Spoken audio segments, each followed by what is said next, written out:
आज ही Doubtnut app download करें। Doubtnut पर होगा अब आपके सभी मैथ्स, केमिस्ट्री, फिजिक्स और बायोलॉजी डाउट्स का सफाया। बस अपने क्वेश्चन की फोटो खींचो, उसे क्रॉप करो और तुरंत वीडियो सोल्यूशन पाओ। Download now. हेलो एवरीवन, हम पढ़ रहे थे एक लेख जिसका शीर्षक है राजस्थान की रजत बूंदें। और यह लेख कक्षा 11 की पुस्तक वेतान से लिया गया है और इस लेख को अनुपम मिश्र जी के द्वारा लिखा गया है। इस लेख में लेखक ने बताया है कि किस प्रकार से जो राजस्थान की मरुस्थल में पानी के स्रोत कुएं कुएं को हम लोग बनाते हैं।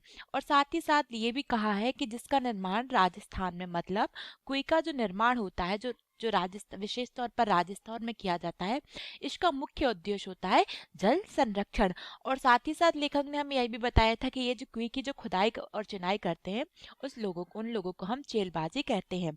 अब हम इसका दूसरा भाग पढ़ते हैं।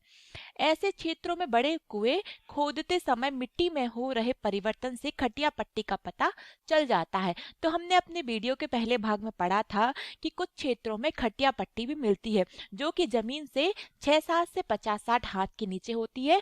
और वो इतनी नीचे होती है कि वो उसके ऊपर बहुत अधिक मात्रा में रेत होती है कि वो हमें दिखाई नहीं देती, लेकिन वास्तविकता में कुछ स्थानों पर वो खटिया पट्टी पाई जाती है। इसलिए लेखक ने लिखा है कि ऐसे क्षेत्रों में जब हम बड़े कुएं खोदते हैं, तो उस प्रकार जो भी मिट्टी में जो परिवर्तन हो रहे हैं, तो जब मिट्टी में परिवर्तन होते हैं तो हमें पता चलता है कि नीचे एक खटिया पट्टी प्राप्त हुई है। बड़े कुएं में पानी तो 150-200 हाथ पर निकल ही आता है, वह प्रायः खारा होता है। लेखक ने बताया कि जो बड़े बड़े कुएं हम खोदते हैं, तो उनमें पानी तो 100-150 हाथ पर ही निकल आता है, लेकिन वो पानी अक्सर खारा होता है। इसीलिए पीने के योग्य वो पानी नहीं होता। बस तब इन क्षेत्रों में कुइयां बनाई जाती हैं और पट्टी खोदने में पीढ़ियों का अनुभव भी काम आता है। अब लेखक ने हमें कुइयां खोदने का जो मूल उद्देश्य वह बताया है कि जब हम बड़े कुएं खोदते हैं तो उनमें बहुत जल्दी पानी निकल आता है, लेकिन वह पानी खारा होता है और वह पानी पीने के योग्य नहीं होता।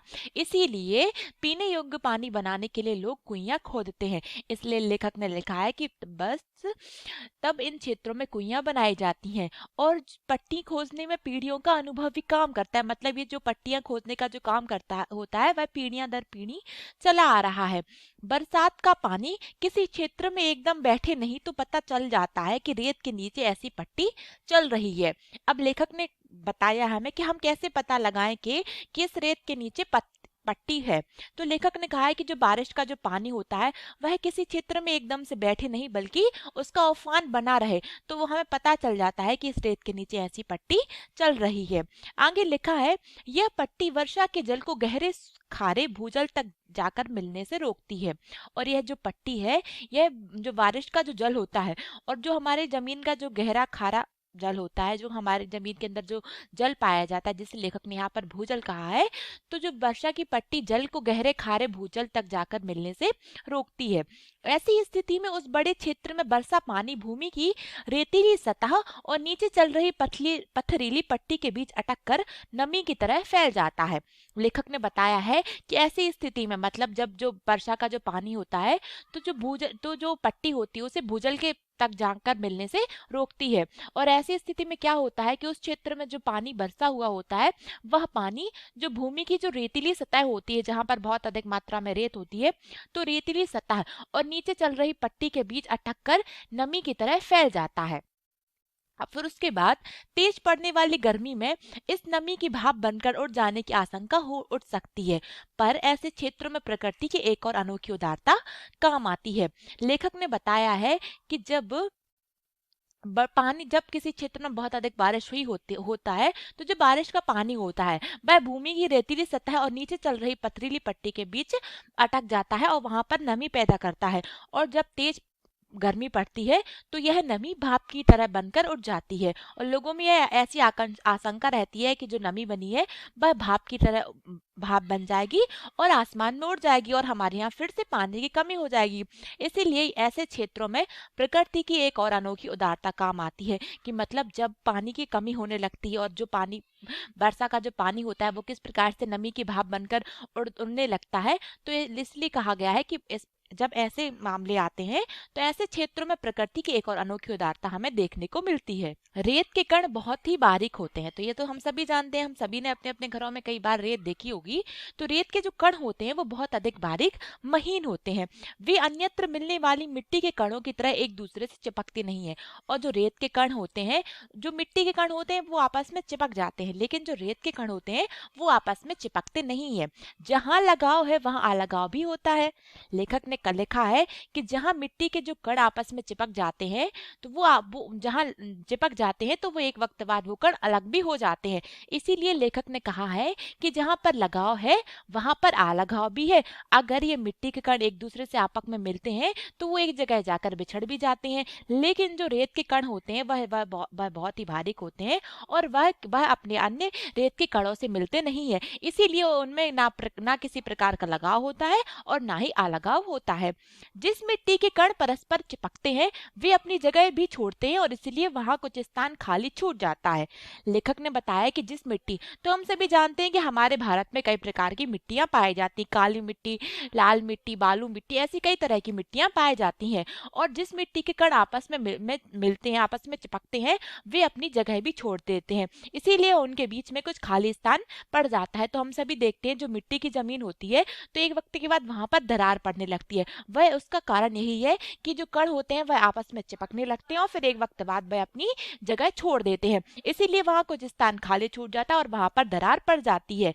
जैसे दोमट या काली मिट्टी के क्षेत्र में लेखक ने लिखा है कि जैसे दोमट या काली मिट्टी के क्षेत्र में गुजरात, मध्य प्रदेश, महाराष्ट्र, बिहार आदि में वर्षा बंद होने के बाद धूप निकलने पर मिट्टी के कण चिपकने लगते हैं और धरती में, खेत और आंगन में दरारें पड़ने लगती हैं। तो यह तो सभी हमने अभी जाना है कि जो दोमट और काली मिट्टी होती है ये किन राज्यों में पाई जाती है? गुजरात में, मध्य प्रदेश में, महाराष्ट्र में और बिहार में। और जब वहां पर वर्षा होती है और जब बारिश बंद हो जाती है और जैसे ही बारिश बंद होती है तो कड़ी और तेज धूप निकलने लगती है, तो उसका परिणाम यह होता है कि जो मिट्टी के कण जो अभी चिपके थे, जो अभी तक एक दूसरे से चिपके हुए थे, अब वे कण और अधिक चिपकने लगते हैं, अर्थात तो अब उनमें अलगाव पैदा होने लगता है और उसी का परिणाम स्वरूप धरती में, खेत और आंगन में दरारें पड़ने लगती हैं। धरती की संचित नमी इन दरारों से गर्मी पड़ते ही वाष्प बनकर वापस वातावरण में लौटने लगती है। तो लेखक ने आगे बताया कि जो धरती की जो संचित नमी होती है, जो जैसे ही इन दरारों से गर्मी पड़ती है वह वापस से भाप बनकर वातावरण में वापस लौटने लगती है। तो हम सभी जानते हैं जो जो कण होते हैं, जो पानी की जो बूंदें होती हैं, उनमें जैसे ही गर्मी पड़ती है तो वो वाष्प बनकर हमारे वायुमंडल में उड़ने लगती हैं। तो इसी प्रकार जो धरती की संचित नमी इन दरारों से गर्मी पड़ते ही वो वाष्प बनकर वापस वातावरण में लौट जाती हैं। पर यहाँ बिखरे रहने में ही संगठन है। लेखक ने कहा है कि जो राजस्थान में मरुभूमि में जो रेत के जो कण बिखरे रहते हैं, इन्हें ये एक प्रकार का संगठन कह सकते हैं। मरुभूमि में रेत के कण समान रूप से बिखरे रहते हैं और जो मरुस्थल की जो मरुभूमि में, रेगिस्तान में जो रेत के कण होते हैं वह समान रूप से बिखरते हैं। यहाँ परस्पर लगाव नहीं है, इसलिए अलगाव भी नहीं होता। ये जो रेत के कण होते हैं ये आपस में चिपकते नहीं है, इसीलिए इनमें कोई इसी प्रकार का कोई अलगाव भी नहीं होता। पानी गिरने पर कण थोड़े भारी हो जाते हैं पर अपनी जगह नहीं छोड़ते। और लेखक ने बताया है कि जब बारिश का पानी जब इन कणों पर पड़ता है तो ये कण थोड़े से भारी हो जाते हैं, लेकिन भारी होने के बावजूद भी ये अपनी जगह नहीं छोड़ते, इसीलिए मरुभूमि में धरती पर दरारें नहीं पड़ती। भीतर समाया वर्षा का जल भीतर ही बना रहता है। और लेखक ने इन सब बातों की विशेषता बताई है कि पानी गिरने पर जब ये कण भारी होते हैं तो ये अपनी जगह नहीं छोड़ते, इसीलिए मरुस्थल में, मतलब रेगिस्तान में, कभी भी धरती पर दरारें नहीं पड़ती हैं और जो धरती के अंदर का जो जल होता है वह वर्षा का जल वहां अंदर ही बना रहता है। अब आगे लिखा है कि एक तरफ थोड़े नीचे चल रही पट्टी इसकी रखवाली करती है। और अभी हमने शुरुआत में पढ़ा था कि इन सब के नीचे जो एक पट्टी पाई जाती है वह बस इन जगह पानी की संचय करती है, पानी की रखवाली करती है। तो दूसरी तरफ ऊपर रेत के असंख्य कणों का कड़ा पहरा बैठा रहता है और ऊपर पट्टी के ऊपर बहुत अधिक मात्रा में रेत पाई जाती है, तो ऊपर जो रेत होती है वह पानी के लिए कड़ा पहरा देती रहती है। इस हिस्से में बरसी बूंद बूंद रेत में समाकर नमी में बदल जाती है। और लेखक में बनाया कि जो रेगिस्तान मरुभूमि में जो बारिश का पानी गिरता है तो इस हिस्से में बरसे बूंद बूंद रेतों में समा जाती है और इनकी नमी में बदल जाती है। रेत में जब वो पानी गिरता है तो वह नमी में परिवर्तित हो जाता है। अब यहाँ कुई बन जाए तो उसका पेट उसकी खाली जगह चारों तरफ रेत में समाई नमी को फिर से बूंदों में बदलती है।